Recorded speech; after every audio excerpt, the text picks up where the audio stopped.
Para penonton sekalian, hadis yang saya maksudkan iaitu hadis yang ke-15. An Abi Dzar radhiyallahu anhu an Rasulillah sallallahu alaihi wasallam qala Allah Ta'ala. Hadis ini merupakan hadis yang diriwayatkan oleh sahabat Nabi yang bernama Abu Dzar Al-Ghifari radhiyallahu anhu. Apabila kita mendengar nama Abu Dzar Al-Ghifari yang merupakan seorang sahabat yang begitu hebat, khususnya dari sudut ibadah, dari sudut ketawaduannya, kezuhudannya, sehingga tuan-tuan sekalian pernah dinyatakan oleh Nabi sallallahu alaihi wasallam bagaimana kelebihan yang ada pada Abu Dzar Al-Ghifari radhiyallahu anhu yang Allah Subhanahu wa taala kurniakan kepadanya dan diiktiraf, dinyatakan, diungkapkan oleh Rasul sallallahu alaihi wasallam, di mana Nabi menyatakan bahawa jika kamu nak melihat ketawadukan kan Isa bin Maryam, Nabi Isa alaihi salam, maka kamu lihatlah pada batang tubuh Abu Dzar Al-Ghifari radhiyallahu anhu. Ini di antara kelebihan yang Allah berikan kepada sahabat Nabi yang bernama Abu Dzar. Dan pastinya apabila kita membaca sirah ataupun sejarah hidup para sahabat ridwanullah alaihim ajma'in, maka kita akan dapati mereka merupakan di antara manusia, di antara umat Rasulullah yang begitu hebat dari sudut kehidupan mereka. Sama ada kalau kita nak melihat kesungguhan mereka untuk hidup di dunia ini, nak mendapat keduniaan sebagai contoh, apatah lagi untuk hidup mendapat kebahagiaan di hari akhirat nanti. Para hadirin sekalian, ini yang dinamakan kelebihan yang Allah berikan kepada Abu Dzar Al-Ghifari radhiyallahu anhu. Maka pada hari yang mulia ini, kita nak berkongsi, kalau dalam masa yang ada ni, insya-Allah, satu ataupun dua perkara dalam hadis yang terpanjang dalam kitab 40 hadis kursi yang disusun oleh Syekh Mula Ali Al-Qari, di mana hadis yang ke-15 merupakan hadis riwayat Imam Muslim daripada Abu Dzar Al-Ghifari radhiyallahu anhu. Beliau menyatakan bahawa Rasulullah bersabda, Allah berfirman. Jadi para penonton sekalian, ini merupakan perkara yang kita perlu bezakan. Bila kita membaca hadis, secara ringkasnya kita akan jumpa ada dua. Satu dinamakan dan satu dinamakan hadis Nabawi. Dan bila kita mendengar contoh, kita baca hadis tadi daripada Abu Dzar Al-Ghifari radhiyallahu anhu, daripada Rasulullah bersabda, Allah berfirman. Jadi bila sebut Allah berfirman, maknanya ia merujuk kepada hadis qudsi. Kerana bila sebut hadis qudsi, ia merupakan suatu ucapan yang disampaikan oleh Rasulullah, yang mana ucapan itu makna asalnya datang daripada Allah Subhanahu wa taala. Jadi para penonton sekalian, bagaimana Abu Dzar meriwayatkan hadis ini daripada Nabi sallallahu alaihi wasallam? Allah berfirman, ya ibadi, wahai hambaku, ya ibadi, wahai hambaku, inni haramtu zulma ala nafsi wa ja'altuhu muharraman bainakum fala tazalamu. Perkara yang pertama yang disampaikan oleh baginda Nabi sallallahu alaihi wasallam dalam hadis ini, iaitu kata Nabi, wahai hambaku. Jadi para penonton sekalian, faham kita bahawa apabila Nabi menyebut ya ibadi, wahai hambaku, dalam hadis qudsi, maka aku ataupun saya dalam hadis qudsi, perhatian para penonton sekalian, kita perlu membezakan. Saya dalam hadis qudsi merujuk kepada Allah Subhanahu wa taala. Jadi bila mana Nabi menyebut ya ibadi, wahai hambaku, maknanya wahai hamba Allah Subhanahu wa taala. Para penonton sekalian, bila kita menyebut perkataan ibad, ibad membawa maksud hamba-hambaku. Dan dalam Al-Quran sebagai contoh, kita akan jumpa selain perkataan ibad, ada satu lagi perkataan yang membawa maksud hamba, daripada perkataan abdun, hamba seorang, ibad jamak kan, lafaz yang menunjukkan banyak, iaitu hamba-hamba.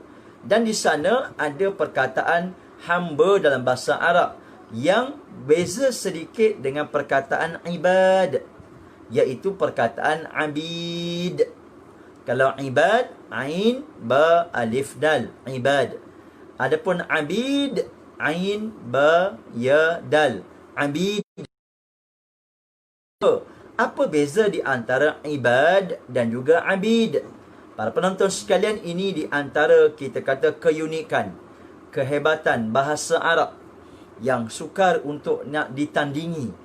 Antaranya para penonton sekalian, para ulama membahaskan apabila kita menyebut ibad, ia merujuk kepada hamba yang taat, yang senantiasa tunduk dan patuh kepada arahan dan perintah Allah Subhanahu wa taala.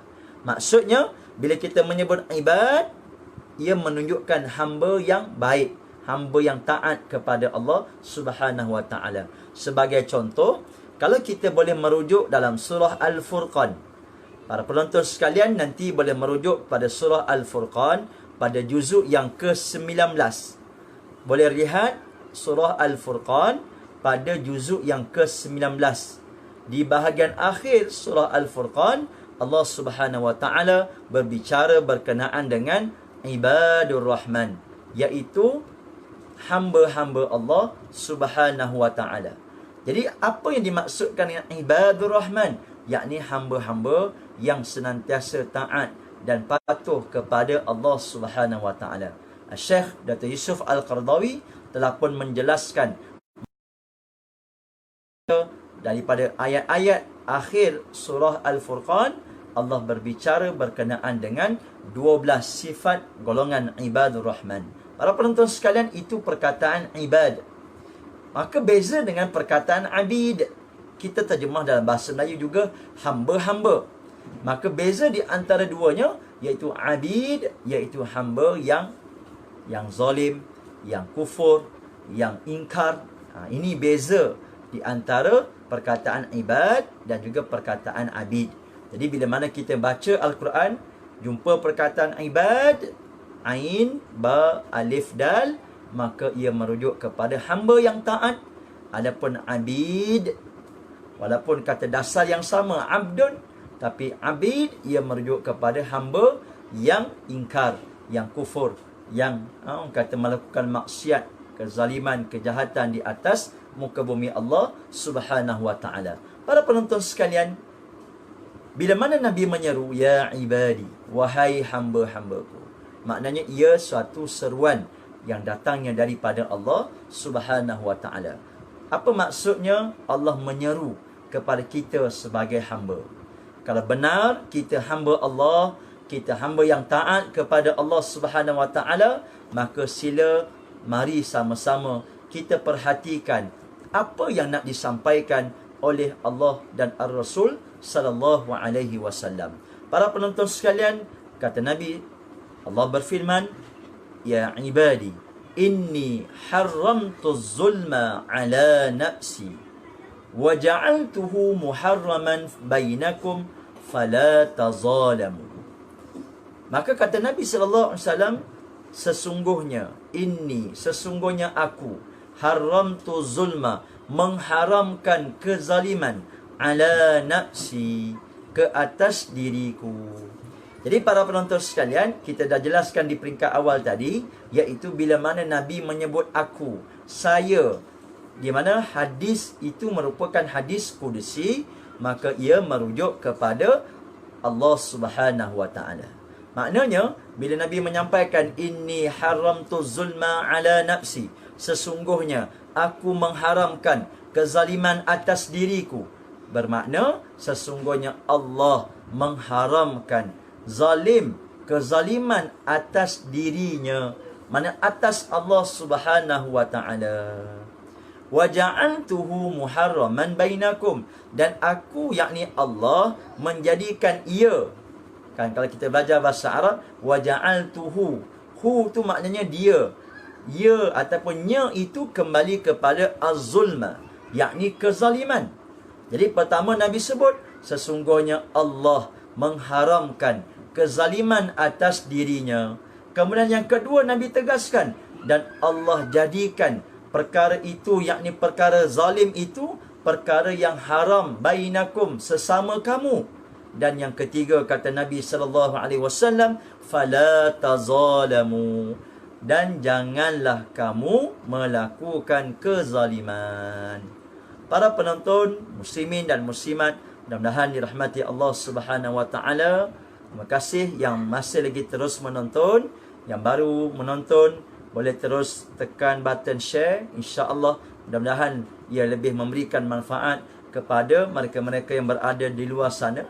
Dan mungkin ada sahabat-sahabat kita yang tercari-cari kan majlis ilmu pada waktu rehat. Kan ada yang dah bekerja, ada yang bekerja dari rumah dan sebagainya. Maka kita share, insya-Allah. Kalau ada orang menyaksikan, menonton video ini, asbab share yang kita tekan itu, insya-Allah kita juga akan mendapat pahala saham yang Allah berikan kepada kita, insya-Allah. Para penonton sekalian, kita sedang membicarakan berkenaan dengan hadis kursi, hadis yang ke-15, berkenaan dengan peringatan daripada Allah. Perkara yang pertama yang Nabi sampaikan kepada kita, iaitu fala tazalamu, dan jangan kamu melakukan kezaliman.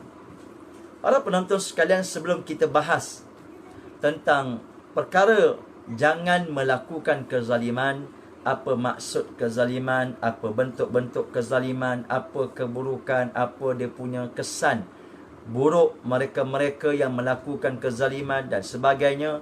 Pertama sekali, para penonton sekalian, perhatikan bagaimana Nabi SAW sebelum memberikan larangan. Kan hadis 15 40 hadis kursi yang kita sedang bicarakan ini, 40 hadis kursi ini. Maka hadis yang ke-15, perkara yang pertama kita sebut di awal tadi ada 10 perkara. Cuma dalam kesempatan masa pada tengah hari ini, insya-Allah kita nak berkongsi mungkin satu ataupun dua sahaja perkara yang disampaikan oleh Rasulullah, dan insya-Allah bakinya kita akan sambung dalam pertemuan-pertemuan yang akan datang.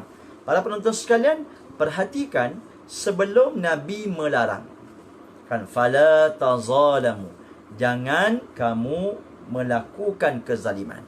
Bila kita baca perkataan dalam Al-Quran maupun dalam hadis, kan, perkataan la, kan, la, lam alif, la maknanya tidak ataupun jangan. Dia ada dua yang disebut la, ada yang bermaksud la an-nafiyah, mana menafikan. Contoh, kita menyebut kalimah syahadah, la ilaha illallah, kan, tiada Tuhan yang layak disembah melainkan Allah Subhanahu wa taala. Itu maknanya la an-nafiyah. Kan kita menyebut la ilaha illallah, la ilaha illallah, tahlil yang kita ucapkan, la itu merupakan la yang disebut an-nafiyah. La yang kedua disebut la an-nahiyah, iaitu kita melarang. Kan, contoh dalam hadis ini Nabi menyebut fala tazalamu, dan jangan kamu melakukan kezaliman. Jadi maknanya para penonton sekalian, la di sini maknanya la yang melarang. Nabi melarang kita sebagai umatnya, sebagai hamba Allah Subhanahu wa taala, fala tazalamu, jangan kamu melakukan kezaliman. Jadi para penonton sekalian, perhatikan sebelum Nabi melarang, sebelum datangnya seruan ataupun larangan fala tazalamu, jangan kamu menzalimi, jangan kamu melakukan kezaliman. Para penonton sekalian, saya nak tarik perhatian kita semua yang sedang menonton ini, perhatikan bagaimana sebelum Nabi melarang fala tazalamu, sebelum keluarnya ucapan jangan kamu melakukan kezaliman, maka Nabi terlebih dahulu memberikan suatu gambaran, suatu kita kata nak menarik perhatian kita, jangan kamu melakukan kezaliman. Sebab apa? Inni haramtu zulma ala nafsi. Pertama, kerana Allah menyatakan, Nabi menyatakan bahawa sesungguhnya Allah mengharamkan kezaliman atas dirinya. Maknanya Allah Subhanahu wa taala yang berkuasa, yang memiliki kekuasaan yang mutlak, dan tidak ada siapa pun yang boleh menandingi kekuasaan Allah. Dalam keadaan Allah Al-Malikul Qudus, kan Allah yang disebut, yang sifatnya Al-Qahhar, Al-Jabbar, Al-Mutakabbir, maknanya yang berkuasa atas segala-galanya, dan tidak ada siapa pun dan tidak ada suatu makhluk pun yang boleh menandingi kekuasaan Allah, kekuatan Allah Subhanahu wa taala. Dalam keadaan begitu pun Allah Subhanahu wa taala tidak melakukan kezaliman kepada manusia. Sebab apa para penonton sekalian? Kebiasaannya zalim itu dikaitkan dengan kuasa, dengan ada kelebihan. Apabila kita membaca Al-Quran, di antara kisah yang banyak Allah ceritakan iaitu kisah Nabi Musa alaihissalam. Ini di antara kisah Rasul ataupun yang Allah ceritakan dalam Al-Quran yang banyak, kan dalam banyak surah. Dalam surah Al-Baqarah ada, dalam surah Ali Imran ada, surah Taha, surah Al-Qasas. Dan di antara perkara yang Allah ceritakan berkenaan dengan Nabi Musa alaihissalam iaitu Nabi Musa berhadapan dengan Fir'aun. Para penonton sekalian, kita sedia maklum bagaimana kekuasaan yang Allah berikan kepada Fir'aun sehingga dia melakukan kezaliman. Apa bentuk kezaliman yang dilakukan oleh Fir'aun? Antaranya kita boleh rujuk dalam banyak ayat Al-Quran. Allah ceritakan allazi yudhabbihuna abna'akum wa yastahyuna nisa'akum wa fi dhalikum bala'un min rabbikum azim wa idh najjaynakum min ali fir'aun yasumunakum su'al 'adzab yudhabbihuna abna'akum wa yastahyuna nisa'akum wa fi dhalikum bala'un min rabbikum azim. Dalam awal surah Al-Baqarah Allah menceritakan tentang betapa zalimnya Fir'aun sehingga membunuh bayi-bayi lelaki dan membiarkan hidup bayi perempuan. Itu di antara bentuk kezaliman yang dilakukan oleh Fir'aun. Sebab apa Fir'aun melakukan kezaliman? Sebab dia ada kelebihan dari sudut kuasa. Contoh lain, bagaimana bila mana manusia itu ada kelebihan dari sudut harta. Bila ada harta, maka dia akan mudah untuk lebihan harta itu menyebabkan dia akan mudah melakukan kezaliman. Apa contohnya? Dalam akhir surah Al-Qasas pada juzuk yang ke-20, Allah menceritakan tentang kisah Qarun. Kalau Fir'aun ada kelebihan dari sudut kuasa, kan, kuasa pemerintahan, maka Qarun Allah kurniakan kepadanya kelebihan dari sudut harta. Tuan-tuan, para penonton, sedang jemaah mudah-mudahan dirahmati Allah. Ini yang nak digambarkan bagaimana manusia bila ada kelebihan dan dia rasa hebat berbanding dengan orang lain, kelebihan dari sudut harta, kelebihan dari sudut kuasa dan sebagainya, maka dia mudah untuk melakukan kezaliman di atas muka bumi Allah Subhanahu wa taala. Dan hakikatnya para penonton sekalian, kelebihan-kelebihan yang ada pada manusia, ia bukan bersifat kekal. Dia bukan bersifat kekal dan dia bukan bersifat mutlak. Maknanya, kalau kita rasa kita berkuasa, sesungguhnya ada orang lain yang lebih berkuasa daripada kita. Kalau kita rasa kita berharta, banyak harta yang Allah berikan kepada kita, maka yakinlah di sana ada lagi golongan manusia yang lebih kaya daripada kita. Maksudnya kekayaan, kekuasaan, kelebihan yang Allah berikan kepada kita itu hanya bersifat sementara dan bukan mutlak. Seolah-olahnya baginda Nabi menyatakan kepada kita, wahai manusia, wahai hamba Allah Subhanahu wa taala, cuba kita renungkan. Inni haramtu zulma ala nafsi. Sesungguhnya Allah Subhanahu wa taala mengharamkan kezaliman atas dirinya. Dalam keadaan Allah yang memiliki kuasa yang mutlak, yang tidak ada siapa yang boleh menandinginya. Bahkan kalau seluruh makhluk yang ada di alam ini digabungkan jin dan manusia nak mendatangkan kemudaratan, nak mengalahkan kerajaan Allah Subhanahu wa taala, maka sama sekali kita tidak mampu. Maknanya para penonton sekalian, apa yang kita nak kongsikan, bagaimana di awal sebelum datangkan larangan, jangan kita melakukan kezaliman, supaya kita berfikir, supaya kita menggunakan akal yang Allah kurniakan kepada kita sebagai manusia untuk kita berfikir. Allah Subhanahu wa taala yang maha berkuasa, yang maha segala-galanya, pun tidak melakukan kezaliman ke atas makhluknya.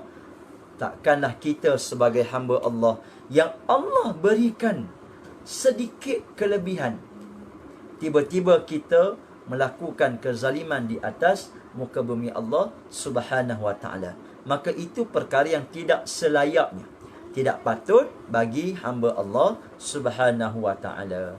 Ini perkara yang pertama yang kita perhatikan, bagaimana Nabi sallallahu alaihi wasallam memberikan suatu peringatan kepada kita sebagai hamba Allah.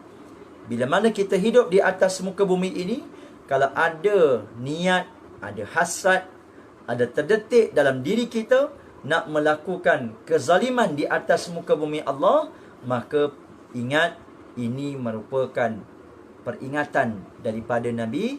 Sesungguhnya Allah Subhanahu wa taala tidak melakukan kezaliman kepada dirinya. Maknanya para penonton sekalian, ini pertama. Yang kedua, secara ringkas yang kita nak kongsikan pada petang yang mulia ini, iaitu apa yang dimaksudkan dengan zalim.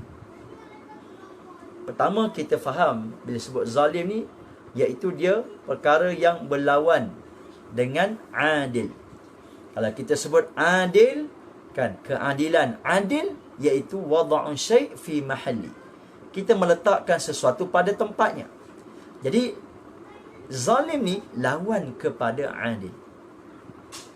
Maknanya, kalau kita sebut adil itu meletakkan sesuatu pada tempatnya, maka zalim iaitu kita meletakkan sesuatu bukan pada tempatnya. Para penonton sekalian, itu secara ringkas apa yang boleh kita takrifkan yang dimaksudkan dengan zalim. Para penonton sekalian, untuk lebih memahami apa yang dimaksudkan larangan daripada Ar-Rasul sallallahu alaihi wasallam, kita sedang bicarakan hadis ke-15 dalam kitab 40 hadis Qudsi susunan Mula Ali Al-Qari. Maka inilah perkara yang kita nak kongsikan dan kita nak tegaskan dan kita nak orang kata emphasizekan, kita nak tekankan bagi kita sebagai hamba Allah Subhanahu wa taala, tak dapat tidak perkara ini mesti diberikan perhatian. Kerana mereka yang melakukan kezaliman di atas muka bumi Allah Subhanahu wa taala, sesungguhnya mereka mengundangkan satu kesan yang amat buruk, sama ada kesannya di dunia, apatah lagi apabila kita bertemu dengan Allah Subhanahu wa taala.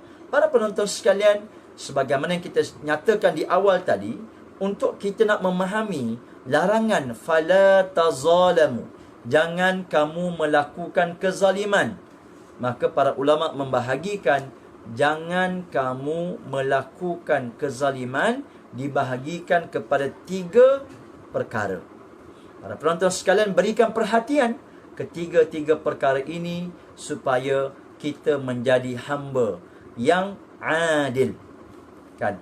Hamba yang adil, sama ada kita ni sebagai pemimpin pada diri kita, pemimpin kepada keluarga kita, apatah lagi pemimpin dalam masyarakat, ataupun pemimpin di peringkat yang lebih tinggi, sama ada di peringkat orang kata DUN ke, di peringkat parlimen ke, negeri ke sebagai menteri besar, ataupun sebagai Perdana Menteri. Maka inilah perkara yang diingatkan oleh Allah Subhanahu wa taala untuk kita menjadi seorang hamba yang adil, yang hidup di atas muka bumi Allah Subhanahu wa taala dengan penuh keadilan.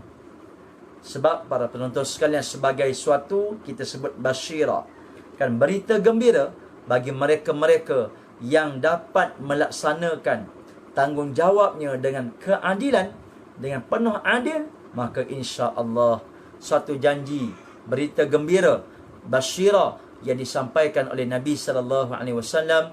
Kata Nabi dalam hadis, sab'atun yuzilluhumullah fi zillihi yauma la zilla illa zilluh.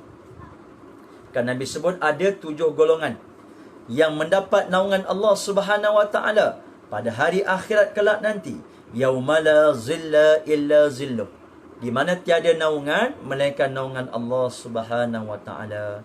Para penonton sekalian, bayangkan bagaimana keadaan kita pada hari akhirat kelak nanti. Suatu keadaan yang cukup mendebarkan, cukup dahsyat. Antaranya bagaimana gambaran yang disampaikan oleh Rasulullah, betapa dahsyatnya keadaan pada hari akhirat di Yaumul Mahsyar nanti. Sebagai contoh, kita boleh baca dalam surah Abasa. Dan dalam surah Abasa, di bahagian akhir, Allah Subhanahu Wa Taala menggambarkan betapa dahsyatnya keadaan Yaumul Mahsyar. Sehingga kan Nabi menyatakan bahawa dalam sepotong hadis, yuhsyarun nas hufatan uratan ghurlan. Kan manusia akan dibangkitkan daripada kubur dan dihimpun di padang mahsyar dalam 3 keadaan. Dalam keadaan tidak berkhitan, dalam keadaan tidak berkasut, dan dalam keadaan tidak berpakaian. Ini 3 keadaan yang para penonton sekalian, kalau kita dengar hadis ini, maka inilah gambaran yang disampaikan oleh Nabi SAW, betapa dahsyatnya suasana hari mahsyar nanti. Bila mana Aisyah radhiyallahu anha mendengar yang diucapkan oleh Rasulullah, manusia akan dibangkitkan pada hari akhirat dalam 3 keadaan ini, kan, tak berpakaian, tak berkasut, dan tak berkhitan, maka Aisyah radhiyallahu anha, ummul mukminin, bertanya kepada Nabi SAW, ya Rasulullah, apakah nanti bila mana manusia dalam keadaan orang kata tidak berpakaian, apakah mereka tidak akan melihat antara satu sama yang lain? Para penonton sekalian, bagaimana soalan yang diajukan oleh Aisyah radhiyallahu anha kepada Nabi SAW, wahai Rasulullah, apakah nanti pada hari akhirat di Yaumul Mahsyar nanti, bila manusia dibangkitkan dalam keadaan tidak berpakaian, tidakkah mereka akan melihat antara satu sama yang lain? Tuan-tuan, apa jawab Nabi SAW? Nabi membaca sepotong ayat Al-Quran yang kita sebut tadi di akhir surah Abasa. Kan ayat 35 kalau tak silap saya, Allah berfirman, likulli mri'in minhum yawma idzin sya'nun yughni. Kata Allah Subhanahu wa taala, pada hari akhirat nanti, keadaan manusia itu, likulli mri'in minhum yawma idzin sya'nun yughni. Setiap di kalangan kita akan sibuk dengan urusan masing-masing. Maknanya para penonton sekalian, manusia akan sibuk, akan memikirkan apakah nasib, apakah natijah, apakah dia akan mendapat buku catatan amal dengan tangan kanan ataupun tangan kirinya. Maka ini perkara yang penting untuk kita fahami, kedahsyatan Yaumul Mahsyar yang digambarkan oleh Ar-Rasul sallallahu alaihi wasallam. Sehingga kan Allah menegaskan, likulli mri'in minhum yawma idzin sya'nu yughni. Walaupun tidak berpakaian, tetapi ia tidak menyebabkan hilang fokus. Mereka semua akan sibuk dengan urusan masing-masing. Jadi para penonton sekalian, nak menggambarkan kepada kita bagaimana kelebihan apabila hamba Allah dapat melaksanakan tanggungjawabnya, dapat melaksanakan amanah, tugasannya dengan penuh keadilan, maka insya-Allah mereka ini Nabi sebut akan termasuk dalam golongan yang dinyatakan oleh Rasulullah, sab'atun yuzilluhumullah fi zillihi yauma la zilluh, iaitu 7 golongan yang akan mendapat naungan Allah pada hari akhirat, di mana tiada naungan melainkan naungan Allah. Maknanya tiada siapa pun yang boleh memberikan pertolongan, yang boleh memberikan bantuan kan kepada sesiapa pun, melainkan pertolongan dan bantuan hanya datang daripada Allah Subhanahu wa taala.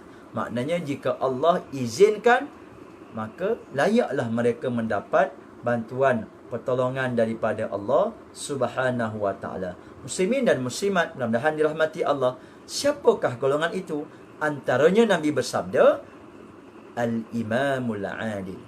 Imamul Adil, kan, pemimpin, imam yang adil. Jadi sebab itu para penonton sekalian, Apa yang kita nak tegaskan, bagaimana hadis ini mengingatkan kepada kita, pertama sekali, fala tazalamu. Jangan kamu melakukan kezaliman di atas muka bumi Allah Subhanahu wa taala. Maka para penonton sekalian, apa yang dimaksudkan jangan melakukan kezaliman? Kita sebutkan tadi ada 3 perkara. Pertama, jangan kita melakukan kezaliman terhadap Allah Subhanahu wa taala. Kan bila kita sebut zalim ni, jangan kita sekadar membayangkan zalim ni ambil hak orang lain. Kan zalim ni kita pukul orang lain, kita cederakan orang lain. Kan rompak, curi, itu zalim juga. Tapi para penonton sekalian, kita perlu memahami zalim dalam konteks yang lebih luas. Yang pertama, secara ringkasnya, bila disebut fala tazalamu, jangan kamu kezaliman. Yang pertama, iaitu jangan kamu melakukan kezaliman terhadap Allah Subhanahu wa taala. Apa yang dimaksudkan melakukan kezaliman terhadap Allah? Sebab itu kita jangan sekadar memahami zalim itu kita ambil orang kita cederakan, kan curi, rampas, rompak dan sebagainya. Itu sebahagian daripada zalim. Jadi bila pertama kita sebut zalim terhadap Allah Subhanahu wa taala, para penonton sekalian, iaitulah zalim kepada Allah. Jangan kita mensyirikkan Allah Subhanahu wa taala. Ini perkara yang kita sedia maklum. Apabila kita sebagai hamba Allah, Allah nyatakan dalam ayat Al-Quran yang kita biasa dengar. Allah berfirman, "Wama khalaqtul jinna wal insa illa liya'budun." Kan tidak aku jadikan golongan jin dan manusia melainkan untuk mengabdikan diri kepada Allah Subhanahu wa taala. Jadi maknanya kita hidup di atas muka bumi ini.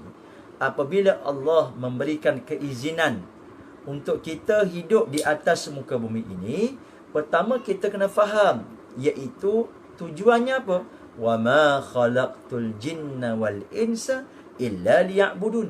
Tidak aku jadikan golongan jin dan manusia melainkan untuk mengabdikan diri kepada Allah. Kan kita taat kepada Allah.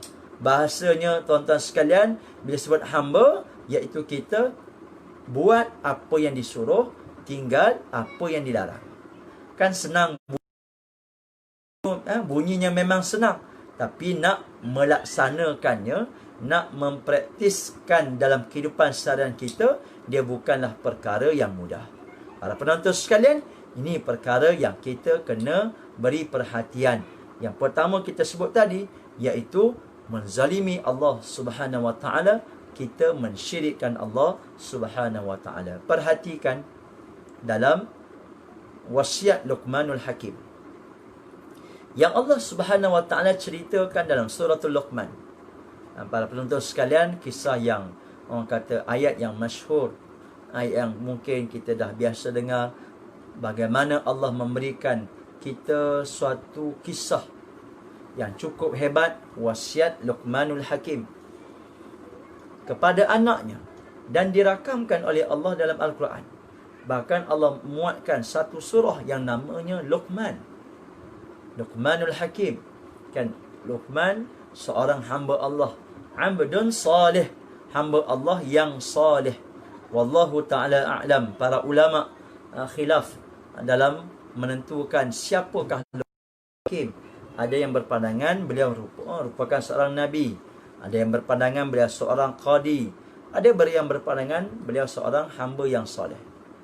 Al-Imam Ibn Kathir menyatakan bahawa Luqmanul Hakim merupakan seorang hamba yang soleh. Apa yang kita nak sebut? Bagaimana wasiat yang pertama Luqmanul Hakim kepada anaknya, iaitu alla tusyriku billah, inna syirka la zulmun azim. Itu jelas para penonton sekalian, Luqmanul Hakim mengingatkan kepada anaknya, jangan mensyirikkan Allah Subhanahu wa taala. Inna syirka la zulmun azim. Sesungguhnya syirik itu satu kezaliman yang besar. Para penonton sekalian, sebab apa disebut syirik? Kita melakukan kezaliman kepada Allah Subhanahu wa taala. mudah saja para penonton sekalian. Kita sebut zalim ni lawan kepada adil. Jadi adil ni disebut wada'un syai' fi mahalli, meletakkan sesuatu pada tempatnya. Jadi para penonton sekalian, sepatutnya kita menyembah Allah. Kita mengabdikan diri kepada Allah, melakukan ibadah hanya kepada Allah. Tiba-tiba kita meletakkan Allah bukan pada tempatnya. Allah yang sepatutnya kita sembah hanya senya, tidak ada Tuhan yang lain melainkan Allah Subhanahu Wa Taala. Tiba-tiba kita ada menyembah Tuhan selain daripada Allah. Dan syirik ini kita faham, ada yang disebut sebagai syirik yang akbar, kan, syirik yang jelas, yang besar, kan. Contoh menyembah berhala, itu jelas sebagai contoh. Tapi dalam masa yang sama, kita juga perlu berwaspada dengan asyirkul asghar, kan, syirik yang kecil, yang tersembunyi, asyirkul khafi, kan, kerana dia boleh merosakkan amalan. Jadi para penonton sekalian, yang pertama kita nak tegaskan bagaimana manusia jangan menzalimi Allah Subhanahu Wa Taala, iaitu jangan mensyirikkan Allah Subhanahu Wa Taala. Sebab itu para penonton sekalian, bila kita berada dalam bulan Syawal sebagai contoh, kita kena berikan perhatian apa yang diingatkan oleh para alim ulama kita. Kadang-kadang kita melihat sebagai muhasabah kita bersama, hari ini kita dah masuk 25 Syawal, mana dah 25 hari kita meninggalkan Ramadan. Secara ringkas, cuba kita membuat sedikit muhasabah. Kita nak buat sedikit, orang kata, perbandingan bagaimana amalan di bulan Syawal dengan amalan di bulan Ramadan. Memang kita tak nafikan secara umumnya pastilah ada beza, kan. Secara umumnya kita punya ibadah di bulan Ramadan dengan ibadah yang kita lakukan di bulan Syawal pastilah berbeza. Maknanya Ramadan tu lagi hebat, itu tak nafikan. Tetapi para penonton sekalian, jangan semata-mata kita beribadah kerana bulan Ramadan. Itu yang kita nak pertegaskan. Sebagai contoh, bila berada dalam bulan Ramadan, kita insya-Allah akan dapat mampu membaca dan menghabiskan 30 juzuk Al-Quran. Sama ada kita baca secara tadarus, dengan orang kata kalau dalam musim PKP baru ni, dengan ahli keluarga kita, alhamdulillah. Ada yang dapat khatam sekali, ada yang 2 kali, 3 kali dan sebagainya. Dan ada yang baca sendiri pun alhamdulillah khatam 1 kali, 2 kali dan sebagainya. Para penonton sekalian, itu ibadah yang kita lakukan di bulan Ramadan, iaitu membaca Al-Quran, tilawatul Quran, tadarus Al-Quran. Maka cuba kita perhatikan di bulan Syawal, para penonton sekalian, bagaimana nasib Quran kita di bulan Syawal. Hari ini dah masuk 25 Syawal. Kadang-kadang kita perhatikan, jangan tengok orang lain, kita muhasabah. Mungkin ada di kalangan kita yang tak sentuh lagi Al-Quran, yang tak buka lagi Al-Quran. Sedangkan dalam bulan Ramadan, 30 juzuk Al-Quran dia boleh habis. Takkanlah orang kata 1 juzuk, kalau dapat contoh 1 hari 1 muka sebagai contoh, 20 hari 20 muka 1 juzuk. Maknanya kurang-kurang pun dapat kita amalkan para penonton sekalian, sekurang-kurangnya 1 muka sehari pun alhamdulillah. Jangan kita tinggalkan terus. Sebab itu dalam kata-kata yang masyhur yang pernah diungkapkan oleh Syekh Dr. Yusuf Al-Qaradawi, yang mengingatkan kita mengambil satu ucapan yang pernah diucapkan oleh Sayyidina Abu Bakar As-Siddiq radhiyallahu anhu ketika hari kewafatan Nabi sallallahu alaihi wasallam. Bila mana para sahabat mendengar berita kewafatan Rasulullah, maka memang benar-benar menggegarkan hati mereka. Sehingga dalam kisah yang masyhur kita perhatikan Sayyidina Umar Al-Khattab radhiyallahu anhu yang tidak dapat menerima hakikat. Sehingga ada menyebut bahawa kalau sekiranya siapa yang berkata Rasulullah telah pun wafat, maka siaplah aku akan pancung. Itu hebatnya Sayyidina Umar. Maka ringkas cerita, Sayyidina Abu Bakar As-Siddiq radhiyallahu anhu nak menenangkan keadaan. Lalu beliau menyatakan bahawa di antara kata-kata yang masyhur, man kana ya'budu Muhammadan fakana Muhammadan qad mat, wa man kana ya'budu Allah fakana Allah qad hayya, fakana Allah qad hayyun la yamut. Kan kata Sayyidina Abu Bakar, barang siapa yang menyembah Muhammad, maknanya dia melakukan ibadah-ibadah semayang, puasa, jihad kerana Rasulullah, kerana batang tubuh Muhammad, ketahuilah sesungguhnya Muhammad telah pun mati. Tapi jika sekiranya dia melakukan ibadah, salat, Quran, puasa, zakat, jihad dan sebagainya kerana Allah Subhanahu wa taala, fahuwa hayyun la yamut. Kan sesungguhnya Allah Subhanahu wa taala sesekali tidak akan mati, hidup selama-lamanya. Maka kata Syekh Datuk Yusuf Al-Qaradawi, barang siapa yang beribadah kerana bulan Ramadan, man kana ya'budu Ramadan fakana Ramadan qad fat. Barang siapa yang beribadah kerana bulan Ramadan, ketahuilah Ramadan telah pun berlalu. Para penonton sekalian, Ramadan telah pun berlalu.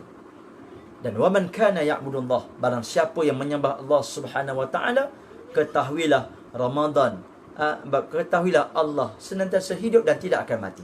Maknanya saya nak kongsikan bahawa jangan kita beribadah semata-mata bulan Ramadan. Kan dah habis Ramadan, Quran pun kita tutup, tak baca dah. Itu satu perkara yang boleh menyebabkan kita termasuk dalam perkara syirik yang tersembunyi. Wal-'iyazubillah. Sebab itu para penonton sekalian, jangan kita terlibat dalam perkara yang pertama, menzalimi Allah, yakni melakukan syirik pada Allah Subhanahu wa taala. Yang kedua para penonton sekalian, iaitu syirik ataupun kezaliman, melakukan kezaliman terhadap diri sendiri. Apa maksud zalim terhadap diri sendiri? Kalau kita rujuk dalam surah Ali Imran ayat 135, Allah Subhanahu wa taala berbicara berkenaan dengan sifat orang yang bertakwa. Kan di awalnya ayat 133, wasari'u ila maghfiratin min rabbikum wa jannatin arduha as-samawati wal ard u'iddat lil muttaqin. Kemudian Allah menyebut tentang sifat-sifat orang yang bertakwa. Pada ayat 135, sifat yang keempat secara ringkasnya, bagaimana Allah menegaskan orang yang bertakwa, walladzina idza fa'alu fahishatan aw zalamu anfusahum dzakarullah ila akhirih. Allah menyatakan bahawa barang siapa yang melakukan fahishah, kan kemungkaran, aw zalamu anfusahum, ataupun melakukan kezaliman terhadap dirinya sendiri. Jadi para penonton sekalian, bila mana Allah menyebut aw zalamu anfusahum, melakukan kezaliman terhadap dirinya sendiri, maknanya apa? Para ulama tafsir menyatakan bahawa iaitu mereka tidak menunaikan tanggungjawab mereka sebagai hamba Allah, yang mana ada kewajipan pada dirinya. Sebagai contoh ringkas, solat fardu 5 waktu sehari semalam.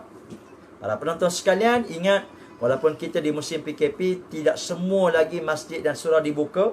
Kan kalau di Selangor khususnya, hanya 39 masjid yang terpilih untuk dibenarkan solat berjamaah untuk 40 orang jemaah. Dan solat Jumaat pun sama. Yang lain masih lagi ditangguhkan dulu pembukaannya. Apa yang kita nak sebut? Walaupun kita di Selangor khususnya tak mampu lagi nak solat di masjid, di surau, jangan pula kita tak solat langsung di rumah bersama dengan ahli keluarga. Jangan. Kerana termasuk dalam perkara yang menzalimi dirinya sendiri. Maknanya dia tak melibatkan orang lain. Dia sebagai hamba Allah Subhanahu wa taala dengan Allah Subhanahu wa taala. Itu yang kedua, menzalimi dirinya sendiri. Yang ketiga para penonton sekalian, yang lebih besar yang perlu kita berikan tumpuan, iaitulah menzalimi hamba Allah yang lain. Pertama, menzalimi Allah. Yang kedua, menzalimi diri sendiri. Dan yang ketiga, menzalimi makhluk Allah yang lain. Bila sebut makhluk, iaitu hamba Allah yang namanya manusia dan hamba Allah yang namanya haiwan. Dua tuan-tuan sekalian juga kita beri penekanan. Bukan setakat bila sebut jangan melakukan kezaliman terhadap makhluk Allah, hanya kita melihat pada manusia semata-mata. Tetapi di sana ada perkara yang kita kena beri tumpuan dan perhatian, iaitu jangan kita menzalimi haiwan. Para penonton sekalian, kita dah bulan Syawal. Kita nak masuk Zulkaidah dan Zulhijjah. Kan contoh dalam ibadah korban nanti, jangan kita menzalimi. Macam mana yang dikatakan zalim pada haiwan? Sebagai contoh, kan, jangan kita zalim ketika nak sembelih. Sebab itu dalam hadis 40 Al-Imam Nawawi, Nabi mengingatkan berkenaan dengan perlunya bersifat ihsan terhadap binatang. Fa ahsanul khitlah, fa ahsanul zibhah. Kan nak sembelih, nak bunuh haiwan, dia ada caranya. Kan contoh sembelih, macam mana tak nak bagi zalim pada binatang kita sembelih, iaitu kita tajamkan mata pisau tu supaya segerakan kematian, tidak menzalimi haiwan tersebut. Itu contoh. Maknanya haiwan pun juga jangan kita zalim. Di sana ada kisah yang masyhur yang kita biasa dengar. Nabi menyampaikan tentang dua keadaan manusia. Pertama, yang Allah redha, kan, ahli zina yang memberikan minum kepada anjing yang kehausan. Asbab amalan itu maka diredai oleh Allah, dipilih sebagai ahli syurga. Itu yang pertama. Yang kedua, di sana ada hamba Allah yang menzalimi kucing. Kan ada perkara yang dilakukan menzalimi kucing. Asbab amalan itu Allah murka dan dihumban masuk dalam api neraka, wal-iyazubillah. Maknanya para penonton sekalian, ini perkara berkenaan dengan kezaliman terhadap haiwan. Kalau dengan haiwan pun kita perlu bersifat adil, ihsan, jangan kita zalimi mereka, apatah lagi sesama kita manusia. Para penonton sekalian, saya nak berkongsi satu hadis yang masyhur, yang mungkin tuan-tuan pun biasa dengar, bagaimana peringatan, inzar, amaran daripada Rasul sallallahu alaihi wasallam kepada kita sebagai hamba Allah. Jangan kita melakukan kezaliman sesama manusia, kelak kita akan menjadi golongan yang disebut oleh Rasulullah al-muflis. Kan orang yang muflis. Apa hadisnya? Ringkas, Nabi menyebut satu ketika Nabi bertanya soalan kepada sahabat. Atadruna manil muflis? Kan, wahai sahabat-sahabatku, adakah kamu tahu siapakah orang yang muflis? Maka sahabat, para penonton sekalian, bila Nabi tanya soalan, dalam banyak keadaan sahabat akan menjawab Allah wa rasuluhu a'lam. Allah dan Rasul lebih mengetahui. Tapi entah macam mana, bila Nabi tanya soalan ini, sahabat terus menjawab, al-muflisu mala dirham malahu wala mata. Ya Rasulullah, orang muflis ni orang tak ada langsung dirham dan tak ada apa-apa langsung, keseronokan aset dan sebagainya, harta. Tuan-tuan, kalau ditanya kepada kita dan diminta pandangan, mungkin itulah yang jawapan yang kita berikan. Tapi itu bukan yang dikehendaki, yang dimaksudkan oleh Rasul sallallahu alaihi wasallam. Maka Nabi bersabda, al-muflisu min ummati man ya'ti yaumal qiyamah bi salatin wa zakatin wa siyamin wa ya'ti wa qad syatama hadha wa qadhafa hadha wa akala mala hadha wa safaka naba hadha wa daraba hadha. Nabi menyatakan bahawa orang yang muflis di kalangan umatku, mereka yang datang bertemu dengan Allah pada hari kiamat dengan membawa pahala-pahala mereka, pahala solatnya, pahala puasanya, pahala zakatnya. Tiba-tiba dalam masa yang sama, mereka juga ada membawa dosa. Dosa memaki orang, kan, memfitnah orang, memakan harta orang, menumpahkan darah orang, mencederakan tubuh badan orang. Ini semua kita sebut zalim, aniaya pada orang. Bila mana ini berlaku, maka golongan-golongan yang teraniaya Nabi sebut pada hari akhirat mereka akan tuntut dengan kita. Bila mereka tuntut, kita tidak ada pilihan, melainkan kita terpaksa memberikan apa pahala yang kita bawa. Maka Nabi sebut fayu'ta hasanatu min hasanati. Kita terpaksa bagi kebaikan-kebaikan kita. Bila kita bagi, tiba-tiba Nabi sebut fa in faniyat hasanatuhu qabla an yuqda ma alaihi. Perhatian para penonton sekalian, Nabi menyatakan bahawa apabila kita beri kebaikan-kebaikan kita, pahala-pahala yang kita bawa, sehingga habis kebaikan, qabla an yuqda ma alaihi, sebelum diselesaikan urusan itu. Bila mana pahala kita bawa habis, kita untuk nak selesaikan hutang-hutang kita, maka sedangkan ada lagi orang nak tuntut daripada kita, maka kita tidak ada pilihan, melainkan kata Nabi SAW, thumma akhadha khatayahum faturihat alaihi, kan akan diambil dosa mereka dan dimasukkan dalam akaun kita. Akaun kita mulanya hebat, pahala banyak, tiba-tiba habis. Kan dosa pula dimasukkan. Kemuncaknya para penonton sekalian, Nabi bersabda, thumma turiha finnar. Kemuncaknya ia akan dihumban dalam api neraka, wal iyazu billah, rawahu Muslim. Hadis ini riwayat Imam Muslim. Maknanya para penonton sekalian, ini gambaran betapa dahsyatnya, betapa buruknya balasan natijah mereka-mereka yang melakukan kezaliman di atas muka bumi Allah Subhanahu wa taala. Muslimin dan muslimat, para penonton, mudah-mudahan dirahmati Allah Subhanahu wa taala.